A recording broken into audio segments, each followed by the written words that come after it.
On today's podcast, we have a dry eye expert, someone that understands everything about dry eye, but not only does he understand all the ins and outs, he makes products, he makes services, he changes the game for our patients. There are millions of patients out there that need our help. The question is, what are you doing about it? On today's podcast, we have the one and only Josh Davidson that's going to break it down from top to bottom and take you on his journey in entrepreneurship in the world of dry eye. Let's go. This is a Defocus Media production.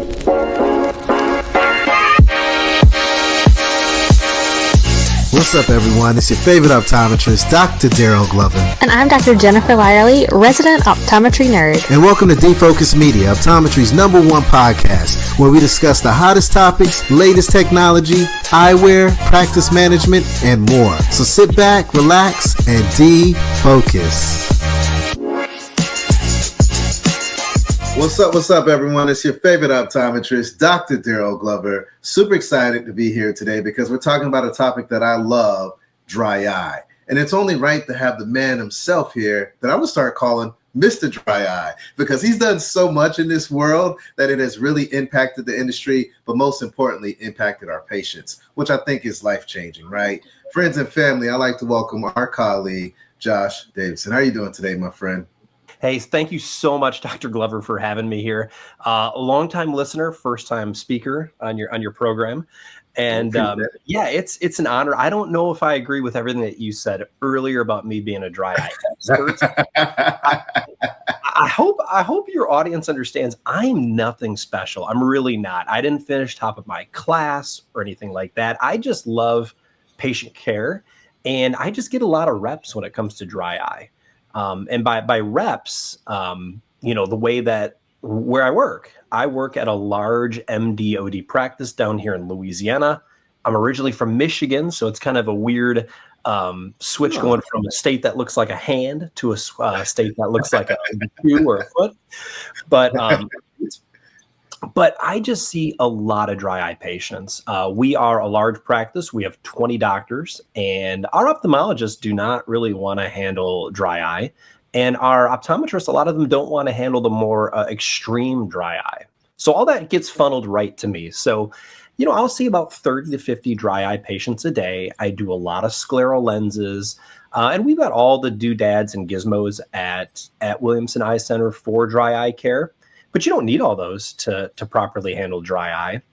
A lot of our patients just want us to say, hey, you've got dry eyes. I'm going to do something more for you than just tell you, hey, go grab some artificial tear off the counter. Here, I've got samples of drop A.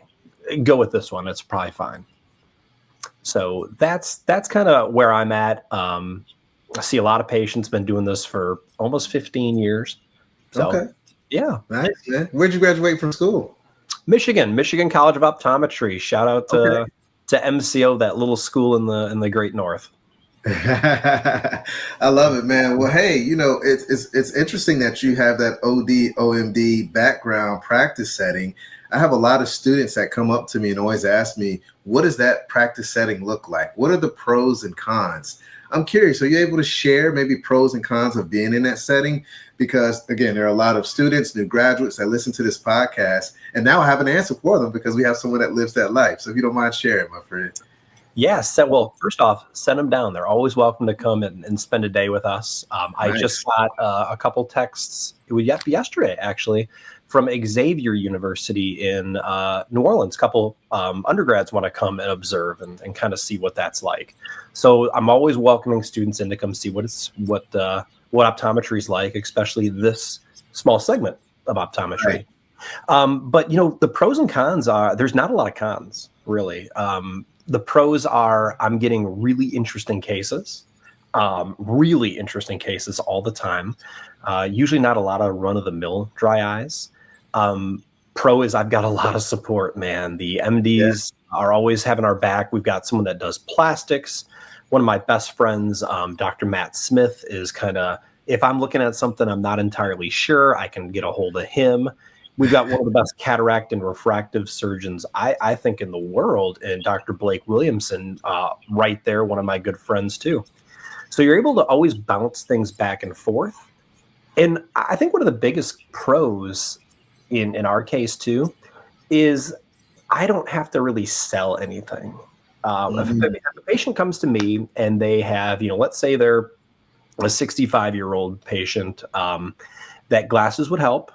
Contacts would probably help a little bit. But, we do think we could probably push them through for cataract surgery because of symptoms. We can offer all these different options to the patients right in our clinic. And most of the time the patient will just choose glasses because it's the easy option. Just pop those things on. But it is really nice being able to offer everything to our patients. I love that. And I appreciate you, giving that candid feedback, because again, a lot of folks are always asking about that. I've never worked in that setting. So it's great to have someone that lives in that setting, essentially, to be able to educate all the masses out there that are listening. Now, come on. You mentioned you're not an expert, but I'm going to say you are an expert because you've been doing this for quite a bit of time and you got all the cool toys to play around with it. And I think it really sets the foundation for this conversation that we're going to have today. What I really like to explore is the world of entrepreneurship, because you have done some pretty amazing things and you got something else that's cooking up this year that I would love for the world to know about. But before we get too far along in some of the products and things that you provide for patients, I would love to know, where did that entrepreneurial spirit come from? How did you unleash it? How did you know that I need to do something outside of just being in that exam lane? If you don't mind sharing that. Yeah. Well, I didn't really set out thinking, okay, I'm going to be an entrepreneur and an optometrist. Yeah. Never thought that. It really does go back to the dry eye drink. When you see all these patients that have dry eyes, and I see just very narrow. I don't even know what the retina is at this point. Is that what you call it? So I haven't seen one of those in years. No, I'm kidding. I'm kidding. But so, you see what all these patients have in common, and many of them just were not drinking enough water, not drinking enough fluid.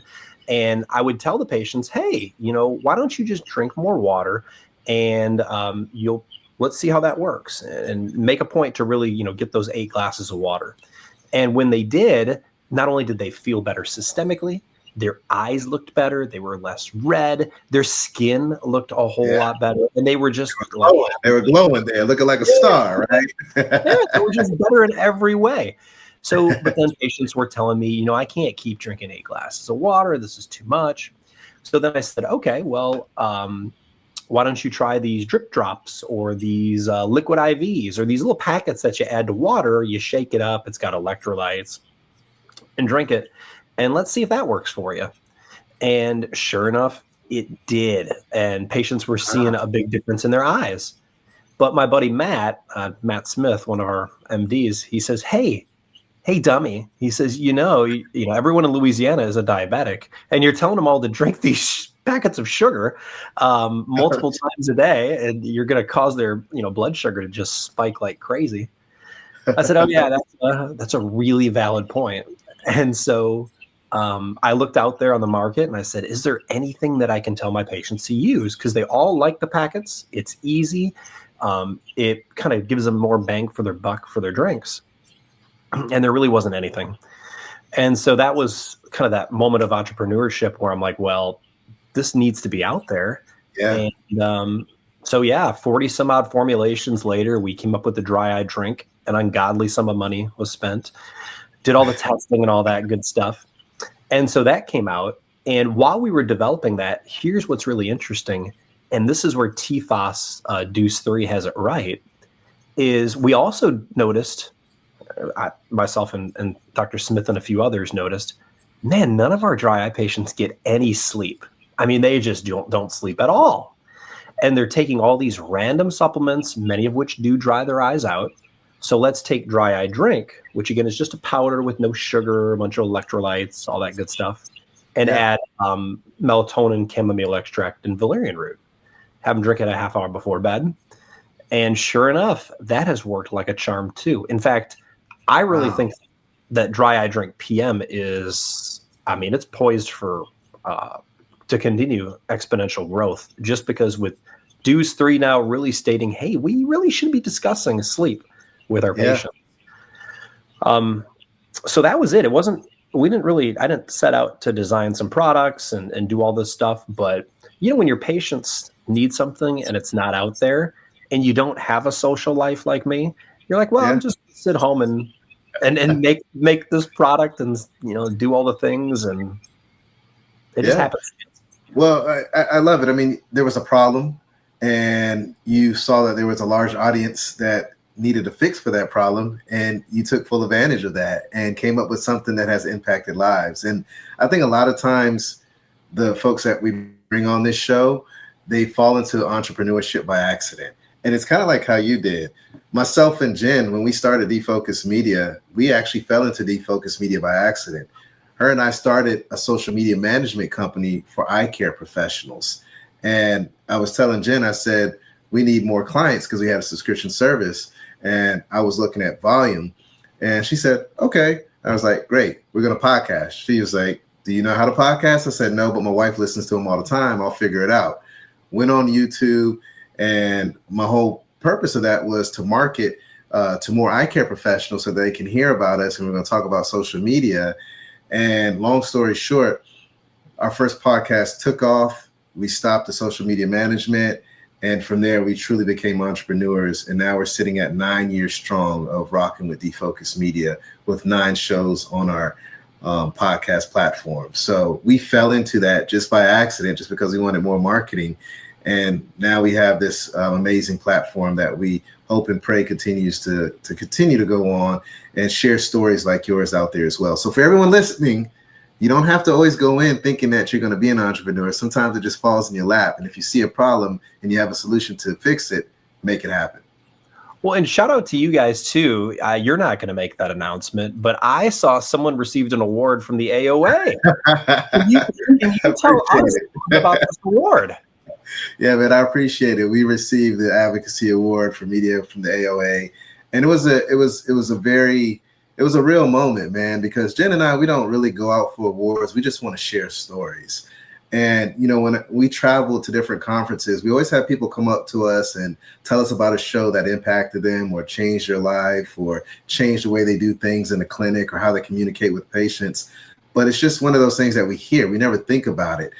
But when the AOA, recognizes you, I mean, that's something that's special, man, because at the end of the day, it's all about giving back to our community of doctors and eye care professionals to make it easier for them to have authentic dialogue from diverse perspectives in eye care. And we're just blessed to be able to recognize that. And I appreciate you shouting us out, man, on that as well. But I'm going to turn things back around to you, my friend. Well, and okay. And again, I want to just turn it back to you just for a second. I love talking about myself, but again, really props to you guys too, because I didn't get a chance to tell you, but one of the best externs that we've ever had, JoJo Brown from SC. Yes. Really? Yes. Yeah. Oh, she's my girl. I love that girl so much. She attributes, a lot of her interest in optometry to you guys at the Black Eye Care Perspectives. So, thank you, man.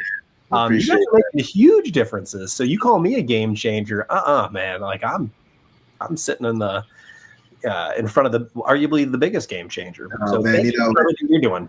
I appreciate those kind words. And at the end of the day, teamwork makes the dream work. We are all connected in some kind of way. And as a profession, if we can realize that and we can understand that we got great partners like the AOA out there that's really pushing the profession forward for us and knocking down the doors to make sure we can protect our rights and expand scope, guys, we can change the world through sight, right?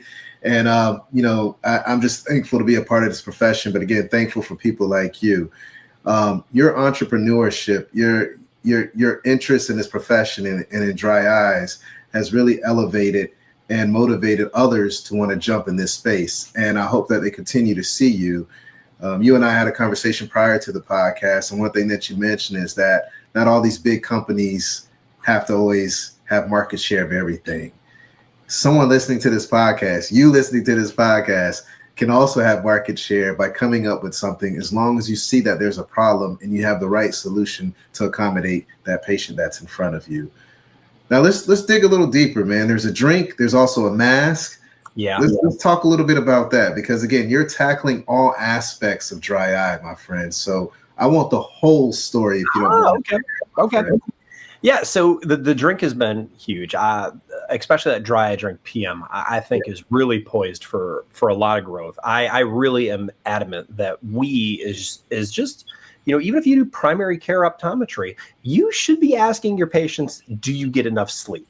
Yeah. And I bet you the vast majority of your patients will say no.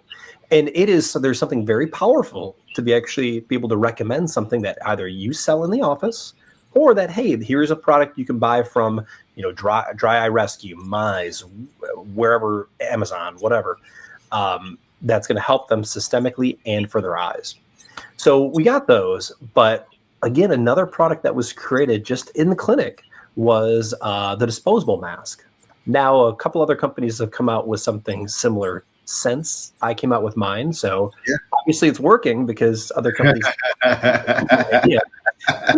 which is good. I mean, so I would tell my patients, I'm a huge believer in Brooder. I do a lot with them, and I love the Brooder mask. I think it's one of the best things you can do for most dry eyes. So I would tell patients, use your Brooder mask. And very rarely would a patient say, oh, I don't like doing that mask. It doesn't make me feel good.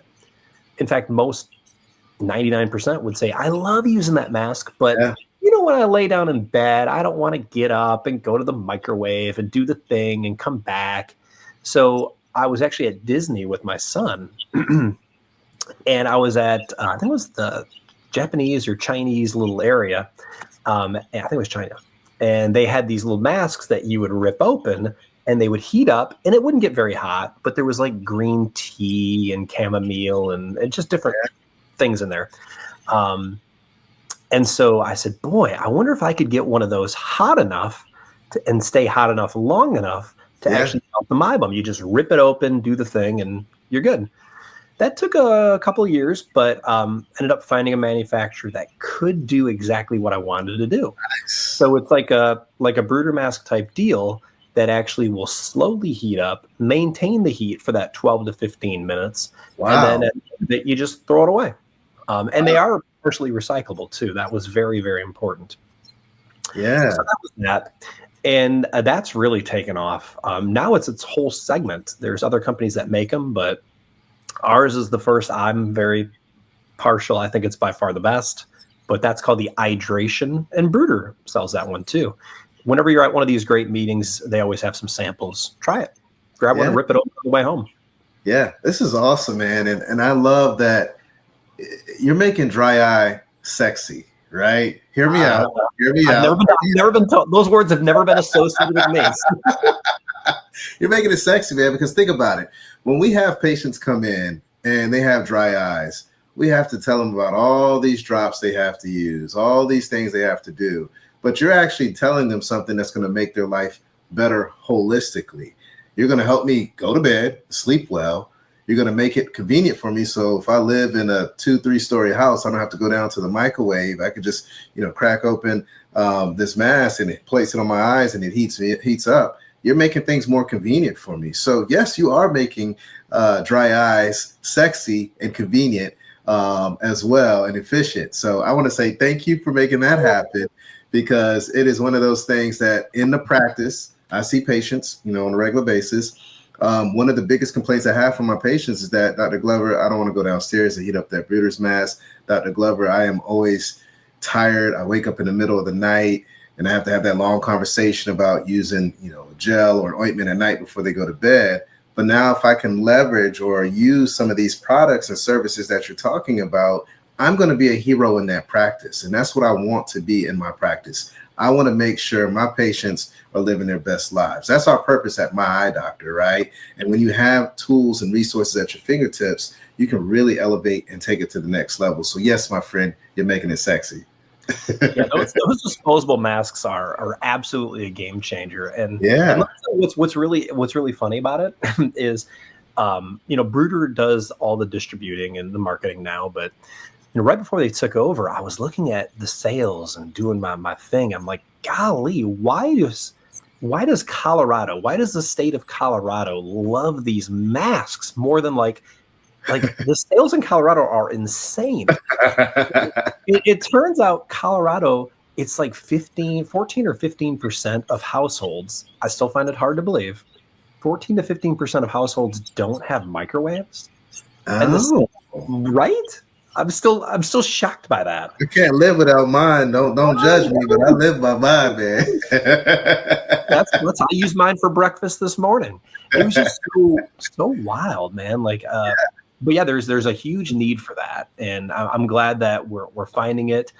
I hope people are recycling the doohickeys, because I made mine so that you can rip the hydration open, and the activated charcoal and the different metals can be dumped into plants, and it acts as fertilizer. Wow, man, Yeah. you really thought that through, man. That's pretty awesome. I hope Yeah. So kind of interesting. Yeah.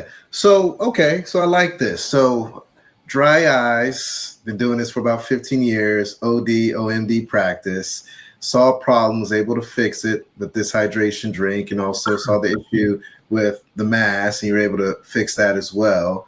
You got a new thing that you got cooking up, right? Eyederm. I would love to learn, what is it, what's going on, and how can I make my patients' lives better with this new product and service that you have, my friend? Man, this was another one that just kind of happened. You think about, so dry eyes, and of course it's affecting 14-year-olds now. It's affecting, it's all over the place. But if you really think about, okay, who tends to suffer from dry eyes the most? It's typically your women in their 40s through 70s through 80s. Okay, just typically, and these tend to be the people that are the most concerned about their appearance. They tend to be the ones that are also going to go to the plastic surgeon, this, that, and the other thing. Which we actually have our cosmetic center, a whole standalone cosmetic center that's the biggest in Louisiana. So it's crazy. We have plastics. We do all the things. It sounds like every day you go to work is Disney World of eye care, essentially, is what I'm hearing from you. It is. I wouldn't switch. I wouldn't trade it for a thing. They've got a great thing going. But yeah, so I would, patients were asking me for years, hey, what do I do for these bags? What can I do for these bags? I was like, well, we've got plastics, but if you do the surgery, it's going to look like Mike Tyson got to you for a few rounds. It's not super fun. And they're like, oh, okay. So then one day, probably about 4 years ago, a guy came in and he says, you told me there was nothing that you could do for the bags. I said, yeah. He said, well, I was watching late night cable news, which probably never a good idea, but he said, I saw a commercial. And he says, it was called Plexiderm. He's like, and I put it under my eyes and it helped. And he showed me before and afters. I was like, wow, that is cool. Like, that is really, really cool. He's like, is it safe? I said, well, I don't know. I really don't know. Let me look it up. So I looked it up, and, there was a lot of things in there I really wasn't comfortable with, a lot of inactive ingredients. But the science of the mechanism of action was pretty darn good.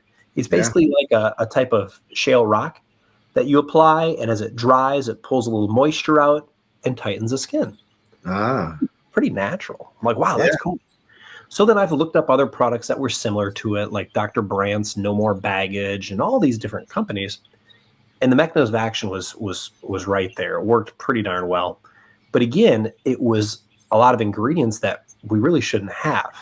Right. I'm going to elaborate on that a little further, because I didn't realize this in cosmetics.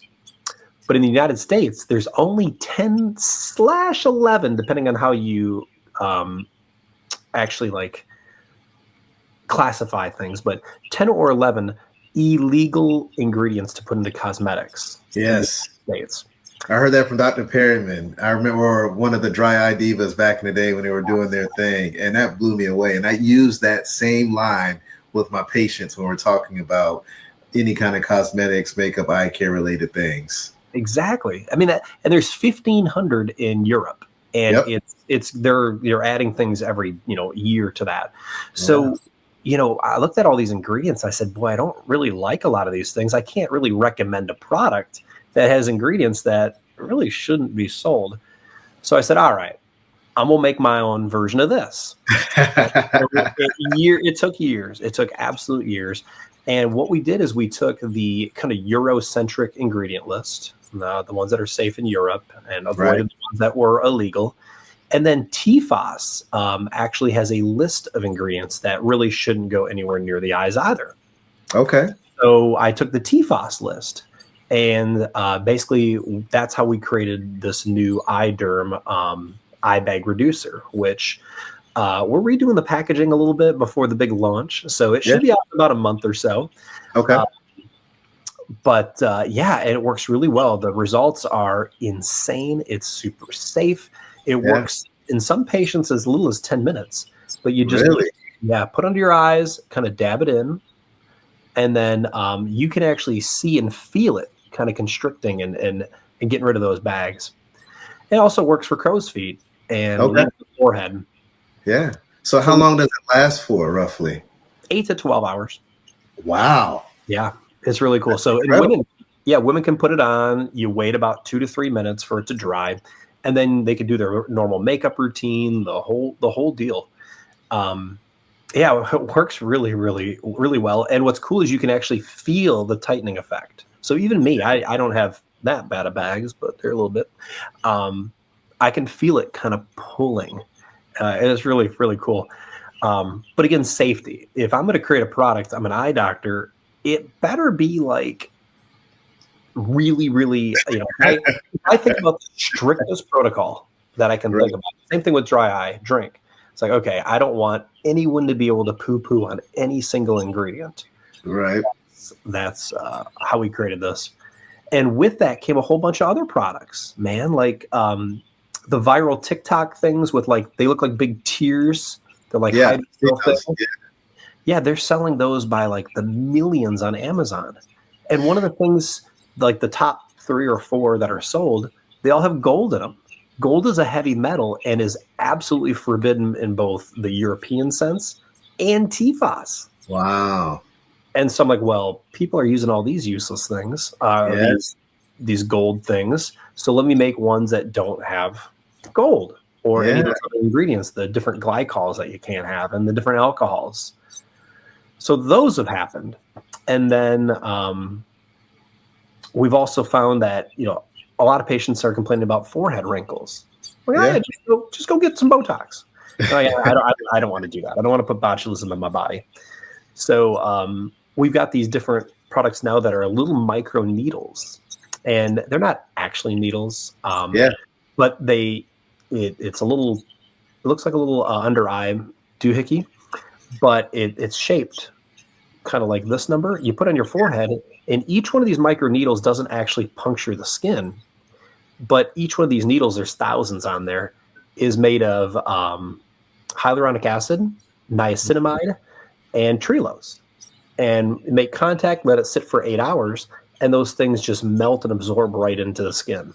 Really? And I guess these are wildly popular in Korea. That's kind of what they're doing. And that's who we use to develop our products, along with me and some skin scientists and chemists. We just went to Korea and we're like, hey, you all are way more advanced than us. Help make products. Yeah.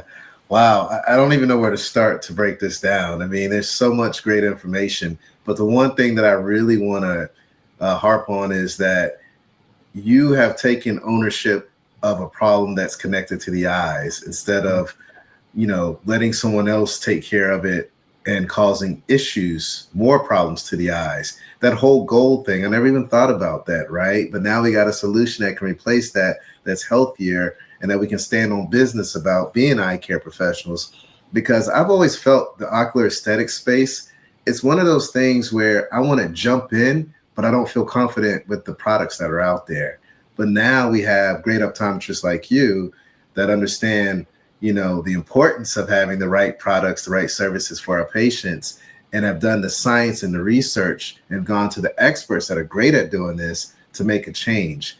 And I think that's a big deal, man, because the last thing we want to do as eye care professionals is recommend something that's actually toxic and hurtful to our patients. I'll never forget. I was at a B&L event in Chicago. Gosh, probably about 5-6 years ago.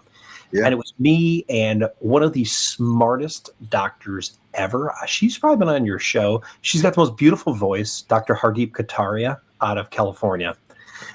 and she's a dry eye specialist. Yeah. And she was sitting at the table and she says, I think aesthetics is the future. Yeah. And I said, I don't think so. Look at you now. we have a cosmetic center. People are always going to want to go to a cosmetic center instead of their eye doctor to learn about skincare. And I've got a newsletter that I write, and probably about 2-3 years ago, I wrote like an apology to her. I was like, man, you were totally right. Like, oh, wow, cosmetics are absolutely the future of eye care, and they need to be. They really need to be. Yeah. Yeah. So this is fantastic. So it sounds like it's going to come out over the next month. We'll be able to see it. Where do we go to get these products? Eyedermcosmetics.com. I know Mize is going to carry them, and we're going to be on Dry Eye Rescue as well. Okay. All right. And Amazon, but don't support Amazon. Just the smaller eye care companies like Mize and Dry Eye Rescue. So this is going to be more doctor to doctor, business to business, or doctor to consumer driven, or both? Well, you know, what's crazy is when we started Dry Eye Drink and the hydration masks, I really envisioned it being doctor driven. Like, okay, you're going to sell it in your office and thing that way, because, you know, we're a referral center. Our ODs that are sending patients to us are always complaining about, and we take vision insurance too, so we know, but the reduction in reimbursement and just, you know, everyone's getting pinched. And I thought, okay, well, this is perfect. This is a need. Patients are going to be able to get it from their doctor. Doctors can make a little bit of scratch doing it as well. But I didn't really realize how many doctors don't actually sell things in their clinics. Right. And so the primary focus is still doctor to patient. You know, you selling it in your office, or you giving a code for one of these online retailers, so that way you can get a little scratch too. But we are still going to have them on Amazon and other websites that will make it so your patients will have an easy time getting the product, because that's important. Love it. Love it. So again, incredible work, incredible job. Congratulations. Round of applause. You're killing the game. You're making dry eye sexy. What I want to talk about next, and just spend a little bit of time before we close out the show, is the unsexy part of being an entrepreneur. One thing that I heard that you said several times was we spent years and dollars on trying to figure this out. So for all my colleagues out there that are looking at becoming an entrepreneur or falls into it, let's talk about the ugly side, the side that's not so friendly, and then maybe also a win as well, right? To kind of balance it out, because I feel like sometimes people think things are easy. If they only knew what takes place on the back end and produce Defocus Media, especially in the early stages, you would say like, you guys are crazy as hell for putting together a podcast, right? But I would love to just talk about the unsexy side of being an entrepreneur, if you don't mind, Josh. Yeah, you know, there's a lot of, you know, not sexy parts of being an entrepreneur, but, you know, the long nights, how you are responsible for everything from the paperwork to the, you know, the quarterly tax filings, and you know, when Dry Drink came out, it was my name and number on the back of the box, and so if someone had an issue, they would call. And you know, when it comes to especially dry eyes and really anything in eye care besides cataracts, there's really no cure. You know, it's just, you know, something to maybe make things better. So one of the dark sides of the dry eye drink was patients for some reason thought it was going to cure their dry eyes, just like they think using Refresh is going to cure their dry eyes. It's not going to do that. And so, you know, you get some of that. You get there's the haters out there. Whenever someone tries to start something, and you know, there's always people kind of looking to nitpick some things. Yeah. But you know, and again, the late nights every morning for probably about a year, my son and I, who's calling for me right now, my son and I would go to the post office first thing in the morning and drop off tons of little bags. I'd be up late wrapping the bags with Dry Eye Drink, writing the notes and all that. And then the first morning or the next morning have to go to the post office. It does become all encompassing.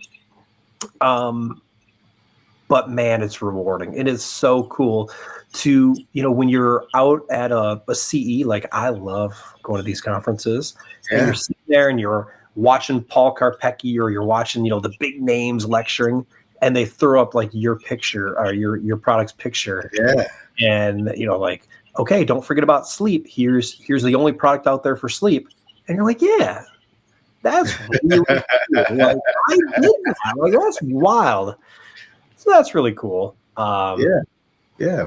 Well, that's awesome, man. I appreciate you being, vulnerable and candid about, that backside.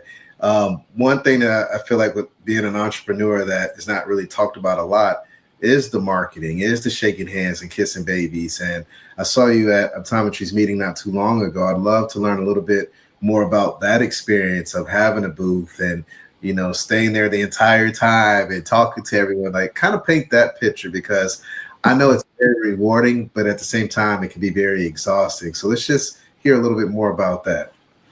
Oh man, how much time you got? I don't want to do that again. Like, yeah. So I was not planning on bringing Eyederm public until around October, when I just had everything, all the I's dotted, the T's crossed, all that. Well, the AOA made a great little offer for me with the booth, and I said, "Boy, that's really cool. Like, I kind of want my own booth in Aesthetics Alley around all these different people." I got to meet the doctor that started 2020 Beauty. Amazing doctor. It was just so cool. And that's something I want to bring up too. The products that we are creating with Eyederm, they're not out there. I am not the person you want making your makeup or your mascara or anything like that. I have no idea about any of that. We're going to be doing things that are different, cleanses and of course the eye bag remover, but no makeup. But anyway, back to the booth. So the booth was exhausting. Like, it's hour after hour. And so the thing about these conventions that I did not know, you probably know, because you're in everything, but so I get the booth and I call them like, yeah, so I'll be here doing this. I need a table and a chair. Well, the table and chair you have to rent. And for like basic stuff, it's an ungodly sum of money. Yeah. And they're like, do you need power? I'm like, of course I need power. Why would I need power? Okay, that's going to be $200. I'm like, for what? And then they're like, okay, what kind of carpet do you want? I'm like, whatever's there. I don't need anything fancy. And they're like, well, no, nothing's there, but something has to be there. So what carpet do you want? And so you have to buy carpet for hundreds of dollars. And then they recommend like padding underneath the carpet so your feet don't get sore. I didn't do that. Too young for that. But oh my gosh, I lost my voice like a day and a half into this. Because people are just coming up and talking, and it's I don't want to do it again. It was a lot. I like being on the other side where you're like, tell me about your product. I mean, hey, I've done tons of conferences, and when you have to do it on your own, it's a heavy lift. When you get to the point where you can have a team, it's still a heavy lift. But it's one of those things that you got to get out and do it, because you got to market the product, right? You got to shake the hands, you got to kiss the babies, you got to let the world know that you're here and you're knocking down the door and the magic's about to happen, right? So get it completely. But I saw your booth and I saw so many people walking by, and I was like, is he over there by himself, or does he have someone else with him? But it's a good problem to have long term, right? The reception was unbelievable. Unbelievable. And I think that, just talking to people, and this is really interesting for your audience to hear. I think that what really intrigued people the most was the fact that this was optometrists and ophthalmologists developed, with an optometrist taking the lead. And I think that really spoke to the students, especially.